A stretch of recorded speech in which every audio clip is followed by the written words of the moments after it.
जाणू बेटा थोडक्यात स्वर्गीय वसंतराव नाईक यांच्याविषयी माहिती। वसंतराव नाईक यांचा जन्म कधी झाला? 1 जुलै 1913। त्यांचा जन्म कोठे झाला? गवली गावात। वसंतराव नाईक यांच्या वडिलांचे नाव काय होते? फुलसिंग नाईक। त्यांच्या आईचे नाव काय होते? हनुबाई। त्यांच्या आजोबाचे नाव काय होते? चतुरसिंग नाईक। त्यांचे मूळ आडनाव काय आहे? राठोड। वसंतराव नाईक हे किती भाऊ होते? 2। त्यांचे नाव काय आहे? राजूसिंग व हाजूसिंग। हाजूसिंग हे नाव कोणाचे होते? वसंतराव नाईक। त्यांनी प्राथमिक शिक्षणानंतर बीए ही पदवी कोठे घेतली? नागपूर। त्यांनी बीए नंतर कोणती पदवी घेतली? एलियन।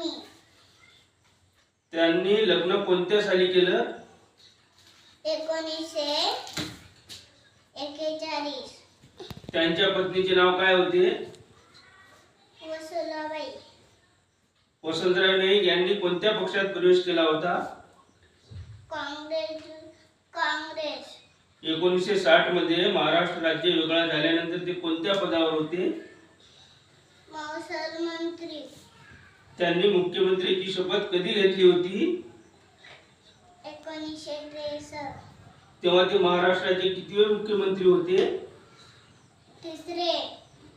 त्यांनी किती वर्ष मुख्यमंत्रीपद भूषविले होते? 11.25। त्यांना कशाचे जनक म्हटले जाते? हरिक्रांती। त्यांची मृत्यू कधी झाली होती? 18 ऑगस्ट 1979। व्हेरी गुड बेटा।